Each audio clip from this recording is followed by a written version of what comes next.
Ako urong dito, and I said I would stake my honor, my life, and even the presidency.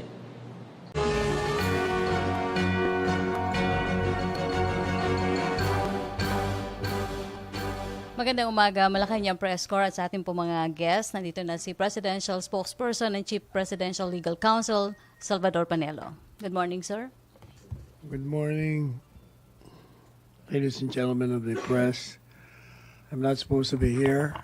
I canceled my joining the president because I'm supposed to be sick. My voice shows it. I got clogged nose, sore throat, I have slight fever. But obviously, I miss you dearly, so I'm here. And we have guests. So, nasa may listahan ng mga guests natin?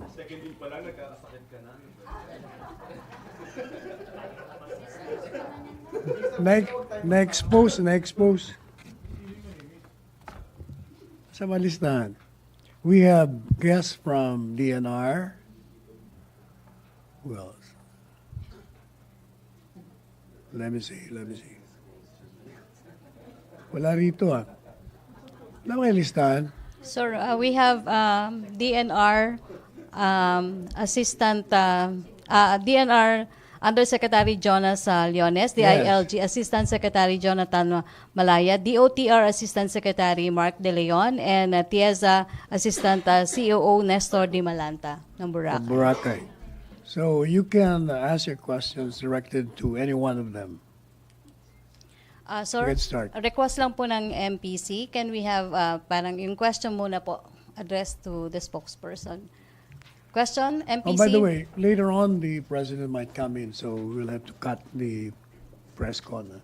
Baka pumasok No, the event of the president sa Sagay. In case pumasok, we have, Raymond Tinasa. Microphone, please. Shoot. Good noon, Sec Panelo, sir. Sir, what's the palace view and position with regards to the Makati RTC Branch 148 ruling to the petition of the DOJ for warrant of arrest against Senator Trillanes, because the camp of the senator is claiming victory due to the said ruling by the court? Well, it's more of a victory because if you notice, the court decided that the proclamation issued by the president is valid. They were claiming at the time that the president does not have the power to void any amnesty. And the court said he has. Now, the court is saying that it cannot issue the warrant of arrest because of the principle of immutability of judgment. But I'm wondering why, because effectively that would mean it has no jurisdiction over the case. But then again, the court took jurisdiction, and in fact, the parties submitted the respective positions and evidence. Because if it has no jurisdiction, then the court should have dismissed outright the motion filed by the court and say that it has no jurisdiction. Now, I have gone over the decision. There are procedural matters decided by the court which, to my mind, are erroneous. How it accepted evidence despite the fact that they were all secondary evidence. So there are questions that can be properly raised in the Court of Appeals and subsequently to the Supreme Court. What is important to my mind right now is that our theory from the very start is that the president can void an amnesty granted to anyone, and that was upheld by the court. I've talked with Soljan, and he said he will not file a motion for reconsideration, but go immediately to the Court of Appeals and appeal the ruling of the court with respect to the issuance or non-issuance of the warrant of arrest. Follow up? Yes. So you are still confident that you will be seeing a detained Trillanes in the future? Well, as we said earlier, this administration will always observe the rule of law. Any violation of any law, it is mandated to prosecute. We saw that there has been a violation of the grant of amnesty, and that is precisely why a proclamation was issued to declare its nullity. Okay. So until such time that the Supreme Court said we're wrong, we will consistently make our stand that we are right. Thank you, sir. Okay, sir, basahin ko lang question from Pia Ranyada. Judge Andres Soriano concluded in his decision that Senator Antonio Trillanes IV indeed applied for amnesty and admitted guilt. This form, the very basis of proclamation number 572, does the palace still assert that Trillanes did not file for amnesty? If so, on what basis? Precisely, I was telling you earlier that the court made that conclusion on the basis of secondary evidence, which should have not been given due course. He said the issue was only to the existence and due execution of the document. I disagree, because the very issue is not only the due execution of the document, but the very contents itself. Did he really apply as provided by law? Did he really admit guilt? Did the document shows on its face, as well as the required narrative?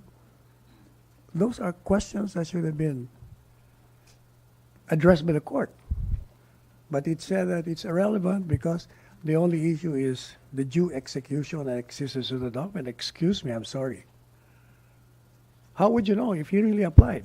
If you don't see the document itself and see for yourselves if those forms was filled up to the letter and the required narrative of his participation was included therein. He admitted the testimony of one witness who certified that he issued a certification to the effect that he was granted amnesty, and yet during the hearing he said that he made the certification only on the basis of a memorandum he read that there was such one. In other words, this is hearsay. He has no personal knowledge.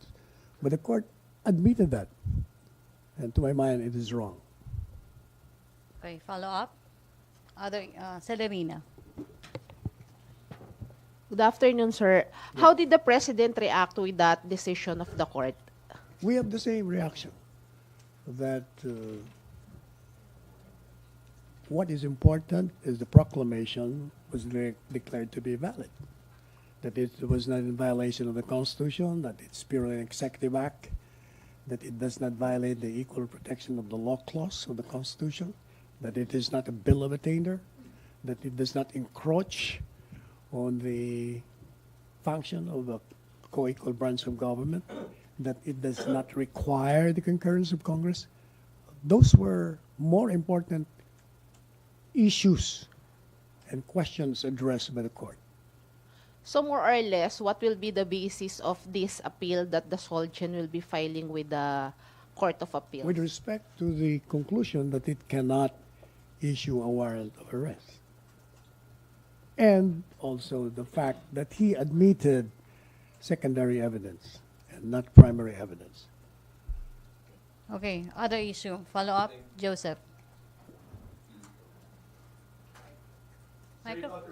Microphone, please. Microphone. I love you.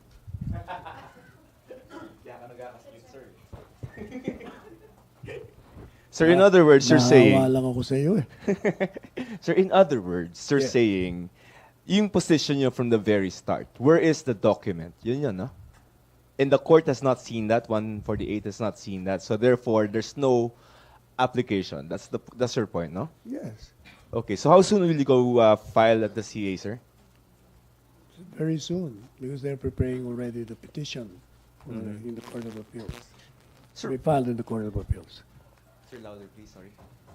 The Usonian is already preparing the petition to be filed. Okay. So right now we have two different interpretations, appreciation of evidence, 148 and 150. How do we resolve this, sir? The court, the higher courts will have to dissolve it, have to resolve that. CA, you mean, no? CA. CA and then person eventually and- the Supreme Court. Okay. Other issue? No more? Okay, sige, Miss Lanesca. Good morning, sir. Morning. Last na lang dun sa Trillanes case. What makes this appeal worth it, considering that the amnesty has also been granted to other mutineers and other soldiers in the past, kahit yung mga nagkudeta during the presidency of Corazon Aquino? What makes this case of Senator Trillanes worth it of an appeal? Kasi, sir, it appears that the administration is prepared to go all the way to the Supreme Court to get a favorable ruling. You must remember that out of all the amnesty applicants, only Trillanes' grant of amnesty was questioned from the very start. 2 years ago, you were the ones who raised that issue to me. And I said, since there are questions being raised, let us evaluate if it's indeed there was a erroneous grant of amnesty. And that was what happened. And even the court said the proclamation refers only to Trillanes. And since we said from the very start that this administration will prosecute anyone and correct any violation of law, that is why we're pursuing this to the end. Okay, last question na tayo sa Trillanes. So regarding the pag-convene ng military tribunal, will there be any plan for that after this decision of the RTC? From what I gather, even prior to the issuance of the decision of the court, the military said it was going to reconvene the court-martial. It will reconvene. Yes. How soon? Then you will have to address that to the persons concerned. Is that the directive of the president being the commander-in-chief? As we said repeatedly, the president will allow all officers and branches to do their thing. So he will leave them to their best. So most likely, pag nireconvene na tong military tribunal, Senator Trillanes will be detained in Aguinaldo. Tama po ba? We'll be speculating. We don't even know if they're going to reconvene or not until such You time. just mentioned that No, they said that was their intention. Whether they're going to do it or not remains to be seen. Okay, thank you, Celerina. Other issue, Joyce Balancio. Sir, on other topics, is Malacañang supporting the call of labor groups to increase the minimum wage in Metro Manila? Increase na daw po ng 334. The ALO-TUCP cites in their petition the rising inflation rate. What's the Malacañang stand on You know, this? there are wage boards, and these wage boards will determine after accepting evidence on both sides whether or not there is a need for an increase.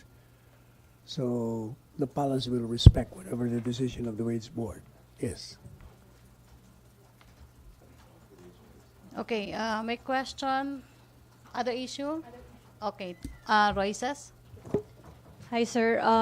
Any directive from the President po dun sa nangyari sa Sagay City, yung pagka-massacre po dun sa siyam na magsasaka or sugarcane farmers? Meron po bang utos ang Pangulo? Yes, the directive is to investigate it. That's why precisely he's going there to see the situation and to condole with the families of the victims. Sir, apparently, hindi yata ito yung first time na naharas or nagkaroon ng ganitong incident sa mga magsasaka na humihingi ng lupa under the CARP law. And apparently, yung Hacienda Nene is not part of the CARP.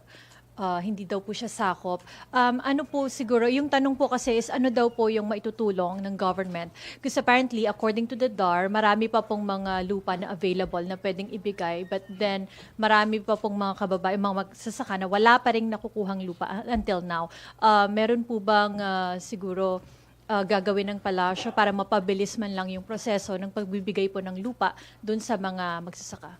Last night, he mentioned to me when we were talking in Davao that he will implement fully the agrarian reform, even if it includes properties of the government. That is what he said to me. Most likely, he may make an announcement later. Okay. Mamaya daw may i-announce si Presidente later. Okay, no more questions? Okay. Another issue. Sir, just your reaction. Sabi po ng ICC, patuloy pa rin po yung preliminary examination nito sa Duterte administration's drug war, kahit po nag-withdraw na ang Pilipinas sa ICC. Again, we will repeat what we said. First, we did not withdraw. That so-called withdrawal was a mere notice to the ICC that we have not become a member of that organization at the very inception, because the Rome Statute was never enforced as a law in this country. It has no jurisdiction over us. And even their position now, the preliminary examination, even assuming that we are bound by the Rome Statute, even assuming that the ICC has jurisdiction, their stance that preliminary examination will proceed despite assuming that there is a withdrawal is wrong, because the very Rome Statute says it will presume preliminary investigation, not preliminary examination. In other words, ICC is violating its own rules and provisions.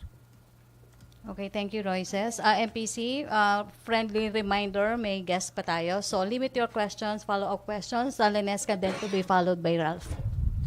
Para mabilis na lang, sir. Dalawahin ko na. Sir, can you confirm lang yung mga new nominees for national artist? Kasi may mga lumabas na initial names. Can you confirm if these are What the I know individuals? what I know is that there were names submitted. I do not know exactly who the names are.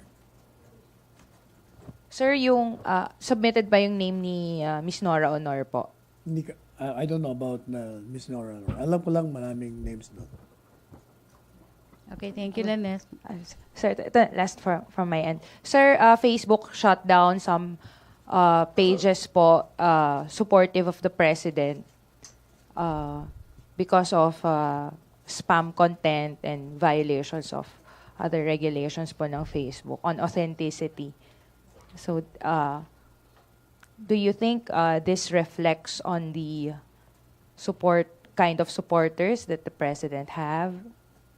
Not necessarily. Facebook must have its own rules and regulations. If they're implementing that, then that's their own rule. Now, if the concern is there will be no more avenues, there are so many avenues. We have Twitters, Instagrams, and many others where the advocates can express themselves in support of this administration. Okay, thank you. Last question for spokes.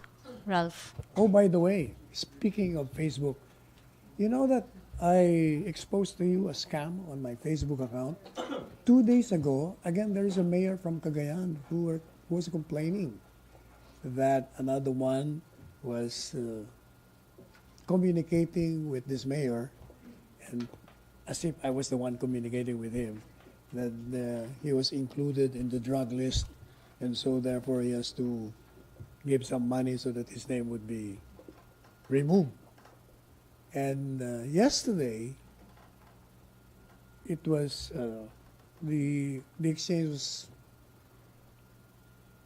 relayed to me, and it says, I'm opening an account, and the name is Kim Arrogante and Cebu Branch BDO, and please deposit the 100,000. But at least this time, because the last two victims didn't have the common sense to call me, this time this mayor said he doubted it because in the first place, he said, I don't think Panelo will be speaking in Filipino in communicating with the mayor. Second, he said, that's not his style. So I did not deposit. But just the same, I called the NBI director and gave him the facts. And so they're on it now. Okay. So let me forewarn again the public. Please, all your friends who have Facebook accounts, before you even consider communicating with anybody who pretends to be that Facebook owner, you call them, Last. call us. Ralph? Sir, will the Pala support Speaker Arroyo's proposal to pull the Philippines out of the Interparliamentary Union po? Well, from the very start, our position is no international human rights organization has jurisdiction over us. They've been giving conclusions even prior to the investigations, and they've been besmirching this country. So that is precisely why we do not want them to be doing that. And I support the call of Speaker Arroyo. You know, the Inter-Parliamentary Union, they came here and investigated De Lima, and I think Senator Trillanes. And then they made a finding that it seems to them that there was a violation of human rights, that no due process was given to them. And yet, in effect, they're saying that our judicial system is not functioning. In effect, they're saying that the court that has acquired jurisdiction over De Lima was wrong in determining probable cause. And there's an ongoing trial, and then they're saying already that no, they were not given fair trial. They've been giving prejudgments. And to our mind, that's an intrusion, an insult, offensive to the decency of this country, as well as an intrusion to our sovereignty. Sir, this is the Pala's stance po, no? Hindi po personal stance. No, that's the Palestine. Thank you, sir. Ever since that's the stand of the president, we've been hearing him making speeches in the same tone. Thank you, sir. Okay, thank you. Thank you, MPC. Sir, punta na tayo sa mga guests natin. Yes. So we have here our guests. You can address your questions to them. Asek, you have any statement, or Yusek, about the opening of Boracay? Secretary Sal, members of the interagency, members of the press, a pleasant good afternoon to everyone. My only statement is that the interagency is already ready to open Boracay by Friday, October 26. Some safeguards have already put in place, and in terms of addressing major environmental problems in Boracay, we are optimistic and confident that these issues were already resolved by the interagency, although we can say that we're not yet 100% complete, but we're going to that direction. And at least we can say that at least we are now 80% restoring the pristine beauty and original situation of Boracay Island. Asek Malaya. Okay. Sir? Good afternoon po, Secretary, and good afternoon, everyone. CHESA, the project of CHESA in Boracay is the expansion of the drainage system, part two, phase 2, and we are on schedule as of today, and we will finish the project by the end of 2019. Okay. Asek. Let me just say that the DILG is pleased to be working very closely with the other members of the Boracay Interagency Task Force, and we conducted an inspection last week during the dry run, and we're happy with the progress that has been done in Boracay. Of course, there's a lot that remains to be done, but given the time that was given to us by the President, I think a lot of improvement has been done, and the Filipino people will see that when the island opens to the rest, to everybody else this coming October 26. Now, in relation to this, we're not only looking at Boracay, we're also looking at other beach destinations in the country. The Secretary, Eduardo Año, issued a memorandum circular for all of our field officials across the country to monitor the compliance of all island resorts and beach tourism destinations with environmental laws, ordinances, and other pertinent laws. Meaning, there has been a lot of reports already that other parts of the country, in particular beach destinations, are also having problems with compliance with local laws and environmental laws. So we directed our field personnel to take a look at the provincial, city, and municipal ordinances relative to environmental conservation, building, construction, and easement regulation. Also, the status of sewage treatment facilities, the status of power and water supply service capacity, and the status of the zoning ordinance and comprehensive land use plan. Meaning, we're not, of course, we're focused on Boracay, but we'll also like to take a look at the other places in the country. And this we would like to do in cooperation also with the other government agencies. Thank you. Okay, Aseka De Leon? Yes. Good noon, everyone. Unknown to many, while DNR, DILG, and DPWH is rehabilitating the island, DOTR, in cooperation with LTFRB, will be improving the transportation system of Boracay. And we have a very short audio video of this project. Everyone? Okay.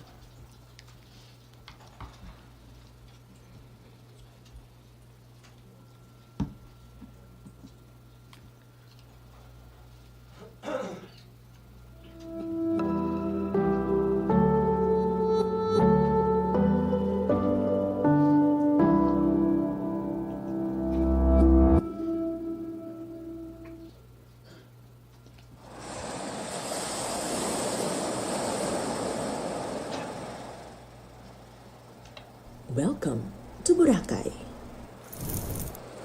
an island straight out of paradise.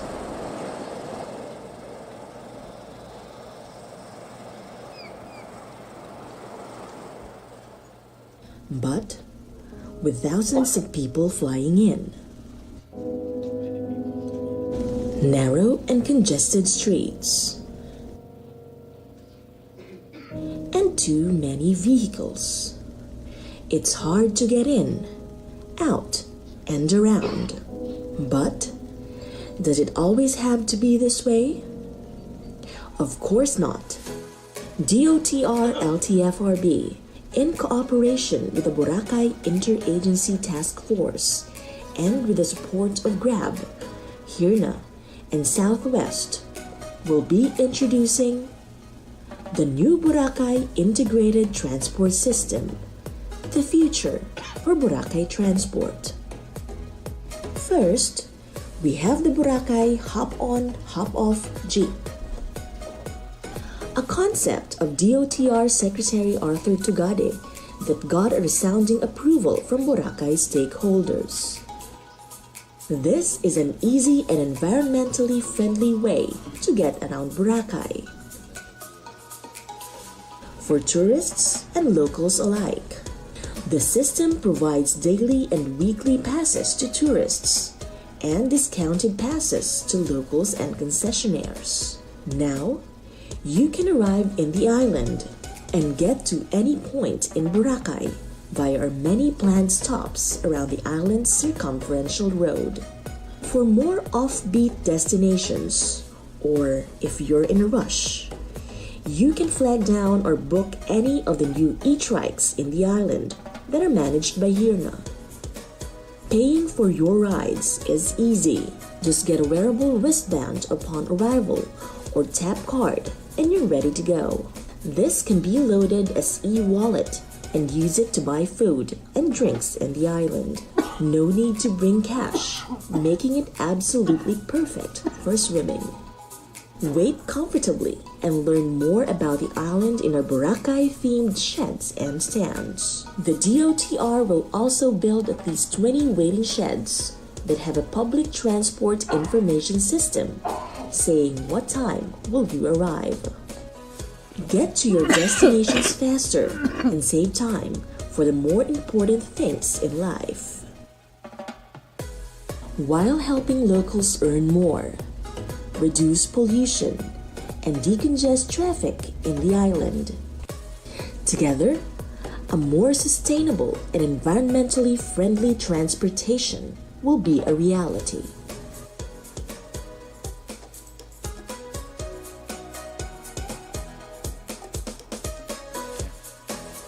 Sec, that's the presentation of DOTR and LTFRB. So basically, we're solving the problem of those who are familiar with Boracay. Common knowledge is the overcharging of fares of the tricycle drivers. Some tourists complain charging of 100 to 150 pesos per ride sa mga tricycles. And with this new system, we will be using an app where all of the passengers will be able to pay their rides through this wristband or tap card system. So you'll just pay one daily pass or a weekly pass. You'll just pay an amount. You can ride all you can. So you don't need to bring in your cash or you don't need to haggle your fare to the drivers. Just tap the card or the wristband. And it will solve a lot of problems. It will solve congestion. It's very popular that these tricycle drivers just stand around the corners of the road, diba, waiting for passengers. And they actually promote yung congestion in the already congested roads of Boracay. So by doing this system, we're providing efficiency, we're providing reliability, we're providing convenience to the passengers. So that's the transportation, hop-on, hop-off system of DOTR LTFRB. Okay, MPC questions. Henry. Good afternoon from the DNR. Kumusta na ho yung plano ng Pangulong Duterte na ipamigay sa mahihirap yung mga lupain sa Boracay? Salamat sa katanungan. Sa ngayon po, ang status po ng pag-distribute ng land, the DNR and the DAR has been closely coordinating with each other. In fact, based on our records, the DNR has already transferred the approximately 8 hectares of land to the DAR for distribution. But based on my updates this morning with the DAR, they are now preparing parang tenurial instruments doon, parang CLOA, Certificate of Land Ownership Agreement. But they're still evaluating the status of the land. Kasi they inventoried the IPs, the indigenous peoples there. May mga 31 na pamilya kasi yung bibigyan doon. So they're still discussing within the DAR how to undertake yung distribution. Sa ngayon, the DAR has not given us updates, but the land is already available for distribution. It's just a matter of determining how the process will be undertaken. Para po sa mga umaasa, kailan po ito maipamimigay sa kanila? Siguro within the week, the DAR will be giving updates kasi ang instruction po ng ating Pangulo ay madaliin na. In fact, there is a presidential directive received by our office directing us to facilitate and yung distribution ng land. So siguro pinag-uusapan lang para hindi naman magkagulo din. Within the week, there will be developments. Pwede na po ba namin ibalita na bago magpasko ay may pamamahagi ng mga lupain ito? Palagay ko naman masyado nung matagal yung Pasko because during the last cabinet meeting daw, we received a directive that they need to report regular updates to the OP regarding the distribution of these lands. One question for DOTR. Napansin ho namin, nakatay up niyo yung Grab doon po sa inyong project sa Boracay. Ano pong eksaktong partisipasyon ng Grab? They will be provided the franchise to operate the jeepneys that will operate in Boracay. Sakali pong may lumutang na issues against sa inyo na baka may conflict of interest dito sapagkat may mga usaping kinakaharap ang Grab, I understand, sa inyo pong tanggapan. Paano po ninyo ito sasagutin? It will be treated separately. Yung conflict of interest, hiwalay yan sa pag-ooperate nila na itong jeepney system in Boracay. Alright, thank you. Okay, si Joseph Morong muna. Joseph, no more. Okay. Joyce, Still on Boracay? Still on Boracay. Sir, regarding dun sa bagong jeep po, paano siya makakatulong dun sa yung paglilimit natin ng capacity nung isla? And another question, ito na po ba yung talaga magiging transportation doon? Lahat ng tricycles bawal na sa island? Actually, the transport system is a combination of a fixed route jeepney, no? Fixed route jeepney routes. It will be a total of 50 jeepneys which will operate in Boracay. Then around 500 e-trikes to provide point-to-point service. So it will be a combination. It will be an integrated system wherein yung top card mo na ginagamit sa jeepney can also be used dun sa e-trike. What it will do is yung mga tao, instead of riding, they're currently riding now yung mga habal-habal. So instead of hailing yung mga habal-habal, which are very irregular or sabihin na natin illegal, they will just use this organized system. Franchise ito, may franchise and fixed fare. Sinasabi ko nga, you just need to pay an amount, a daily amount or a weekly pass, wherein you can ride all you can. Kung daily pass, ibang kulay lang yung wristband. Kapag weekly pass, you just pay an extra amount. And what's beautiful about this project is it will have discounts and to senior citizens, even free to PWDs and mga children below 12 years old, free yung ride. And the proponent, in coordination with Secretary Tugade, has promised free rides starting now up to December. So now up to December, we will have 4 units of e-jeeps. They will be bringing in another 4 more by December. So these jeepneys will provide free ride for the island. Going back to yung first part ng question ko, so how will this help, sir, yung inyong monitoring ng capacity ng island? Kasi di ba, syempre, kailangan silang magsuot ng something pag-enter nila ng island. Although, most probably, sir, kapag nag-open yung island, baka may mga attempt na pumasok dun sa island kahit beyond the capacity na. So, paano makakatulong tong transportation system natin to avoid that? That monitoring system will be handled by yung interagency, but not specifically dun sa transport system. But probably they will be using this system to ride onto that monitoring system. Kasi kapag may day pass ka, you can only use that day pass for that day lang. Okay, last 4 questions. Rose, Raymond, and Celerina, and Joseph. Hi sir, good afternoon. Bakit po hindi na lang gobyerno yung nag-operate nung jeepney transportation doon? Ba't kailangan pa pong ipagawa ito sa Grab? At hindi po ba pwede magtayo ng halimbawang transport cooperative para po dun sa mga residente para magkaroon naman po sila ng hanap buhay? Sa halip po na Grab na isang malaking kumpanya na. Actually, ma'am, the companies that will operate this system is already in coordination with the co-op, the existing co-op, Boracay Land Transport Multipurpose Cooperative. So it will be a joint venture by the co-op and this fleet management service company. So to answer your question, there will be partnerships with the co-op, and in fact, some of the ATIs, at least 10 units of the tricycles will be provided to the ATIs to provide some means of additional livelihood to them. Pero may mga kasunod pa po yun, maliban po dun sa 10 binanggit nyo. Depending on the results, the final passenger demand analysis, no?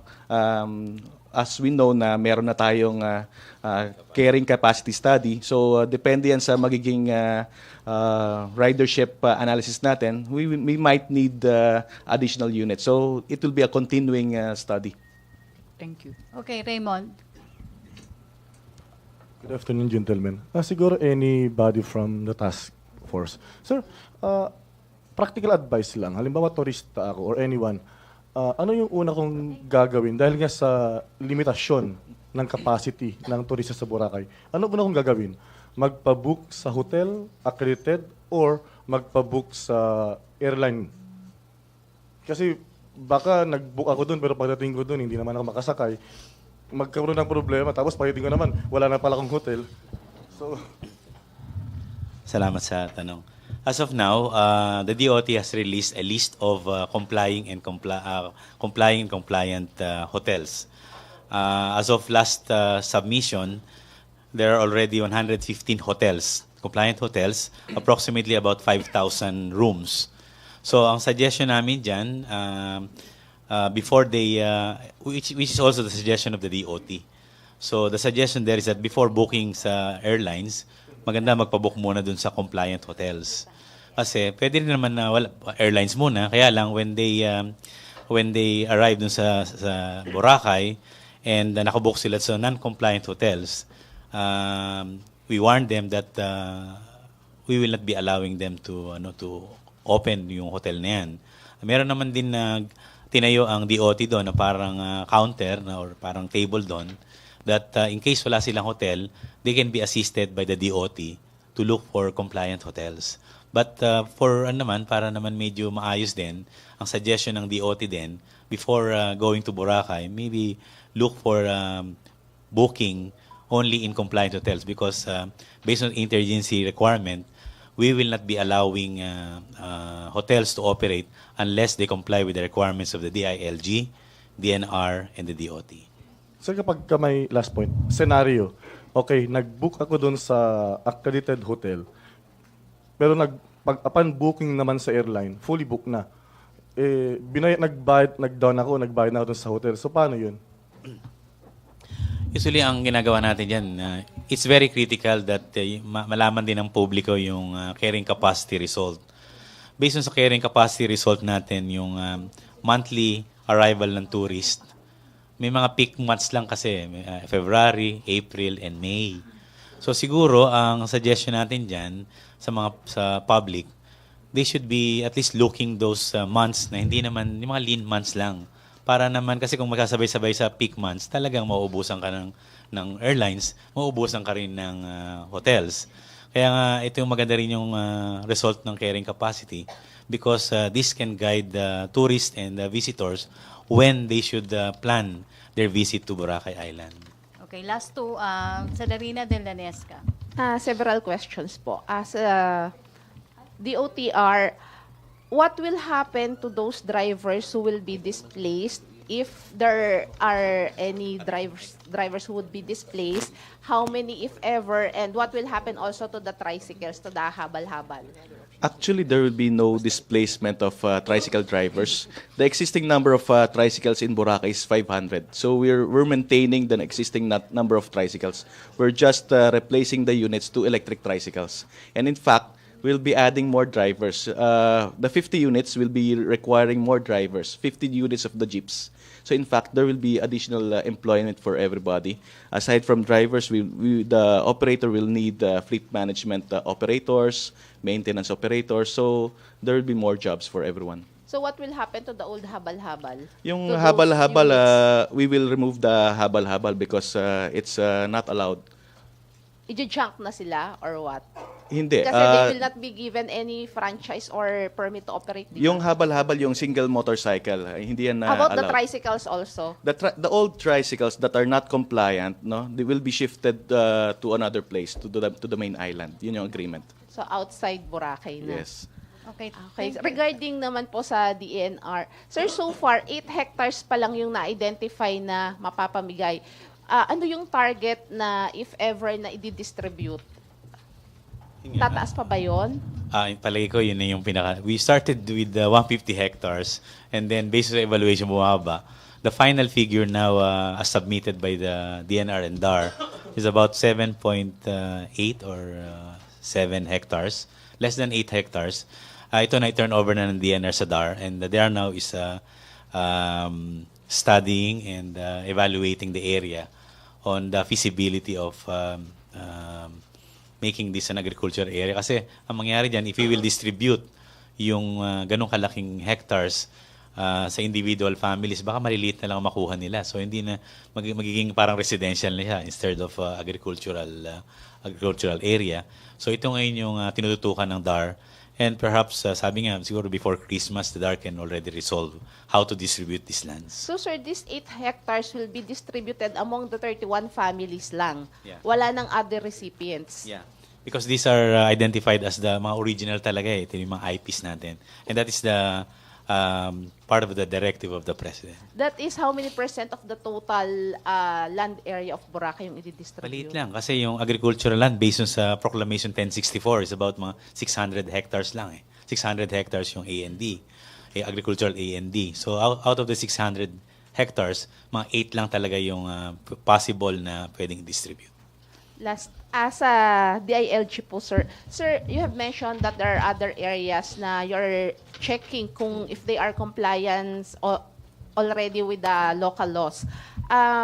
May we know if you are expecting any closure of any other tourist destination after Boracay? May inaay na ba kayo?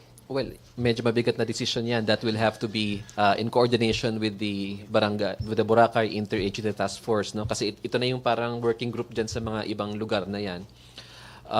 And of course, that would also require presidential approval. So as of now, we really don't have any plans of shutting down any other beach destination in the country. Pero alin yung critical so far na tinitingnan ninyo na kailangang tutukan right now? Well, in our discussions with DOT, we would like to take a look at Coron and El Nido because we have been receiving reports of also some problems in those areas. Okay, last question na tayo, Joseph. I'm sorry, Joseph.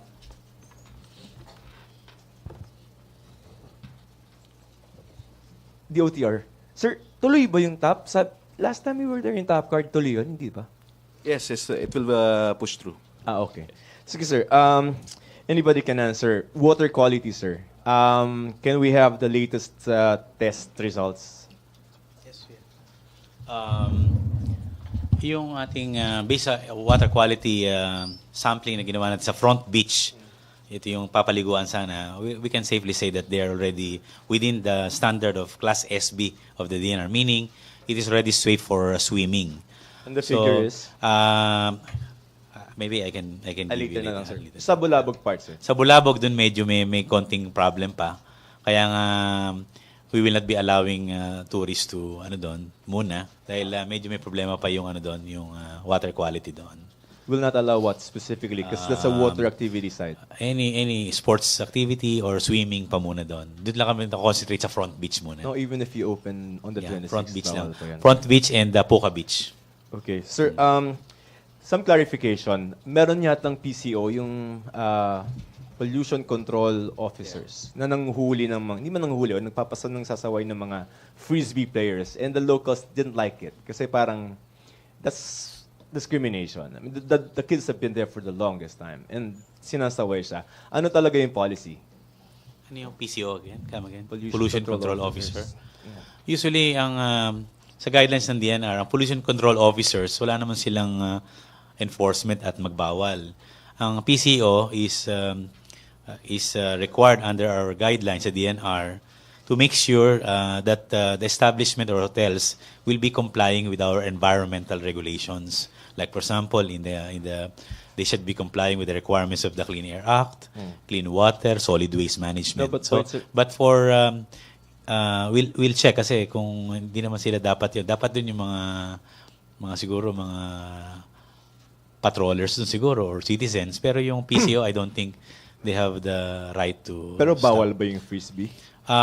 What is in our guidelines, correct me if I'm wrong, second. Ang bawal doon yung mga sports activities, because there will be no partying there, and then there will be no sandcastle making, but then yung mga simple mga laro-laro naman siguro, hindi naman siguro bawal yun. Okay. Lalo na kung kids ang mag-ano. For as long as we cannot really... competitive athletes, frisbee. Frisbee parang hindi natin na-discuss yun. So, palagi ko wala naman sigurong wala mo na sama naman doon. For as long as we cannot hurt anybody. Hindi naman. So, baka makatama ka di. So, pwede yun, sir. Pwede yung naman, mga dogs, Yung. you've seen the video, no? Alelen. Yung mga dogs na hinuhuli. Kasi sa bawal na guidelines, po yun. yung mga Based on regulations sa last interagency meeting, mga pets, mga dogs will no longer be allowed roaming the Front Beach. Kahit magpa-picture lang? Yun ang sabi eh. Kasi nga, medyo, yun ang nasa guidelines. Bawal yung mga roaming na pets doon. Last na lang natin, sorry. Status ng circumferential route. Pagdating ba na, pag open, sir, sakag ba na tayo or dun sa Front Beach ang baba ng mga tourist? On October 26, we will be unveiling the Cagban Port. It will be a different facade. It's a new facade.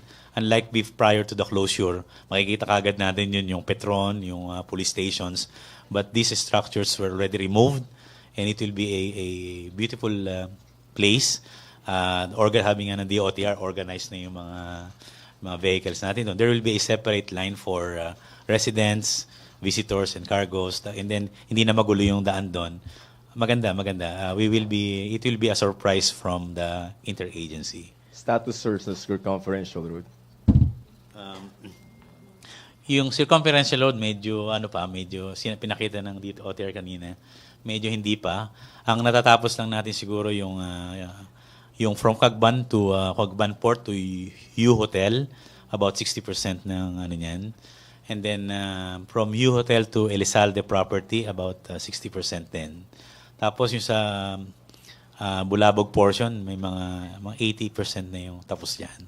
But sir, from what you should be doing, ilang percentage ng circumferential road? Because you mentioned 60, 80. Siguro but the whole project? Siguro mga nasa, I can say na, based sa latest na yun, mga about 70% na yan.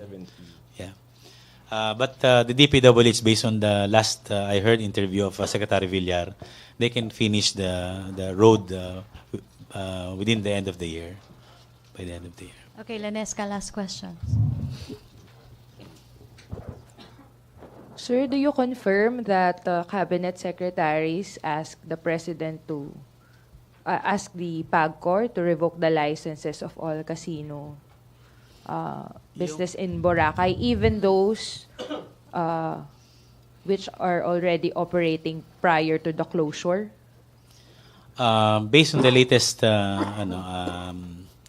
reports, the three secretaries, namely Secretary Simato as chair of the Boracay Interagency Task Force, Secretary Anyo of the DILG, and Secretary Berna of the OT, had already written PAGCOR requesting the cancellation or revocation of the license na i-issue nila. Ang latest update, may mga existing casinos that have already submitted yung certification that they will not operate yung kanilang casino.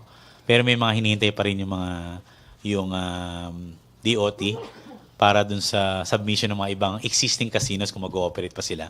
But the stand of the interagency to ban casino is consistent with the pronouncement of the President that there will be no casino in Boracay Island. Okay, thank you, Len. Sir, last na lang, sir. Kasi prior to the closure, it has been reported many times that 36,000 jobs will be affected with the closure of the island for 6 months. So, what happened to these jobs? Are these restored by October 26? How many jobs are there at the moment? Can you provide us update? Ganito kasi yung profile sa Boracay Island based on the carrying capacity result. Yung population sa Boracay should only be 54,000.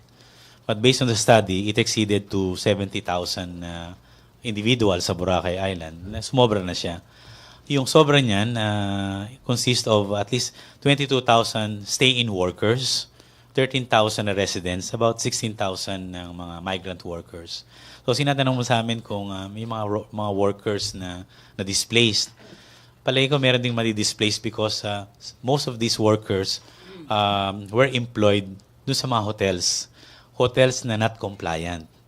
So, ang magtatrabaho lang talaga siguro, ang tingin namin, yung mga compliant hotels lang. Because those non-compliant hotels will not operate, so they cannot really hire yung mga dati nilang mga tauhan. But ang assurance dyan, if the hotels can comply with the requirements of the three agencies, and then they will have at least authority to rehire these mga workers nila. But for the meantime, kung wala naman silang trabaho doon, wala naman na magagawa doon. Okay, thank you. Thank you, Lanesca. Thank you, Source. Thank you, Presidential Spokesperson Salvador Panelo. Thank you. Thank you. We will, we're going to let you know if we're going to have a Thursday news briefing. Paano kung bigla akong down. But we will let you know the night before. Okay, thank you, Spokesperson Salvador Panelo. Thank you, Malacañang Press Corps. Back to our main studio sa Radyo Pilipinas and People's Television Network. Thank you, sirs.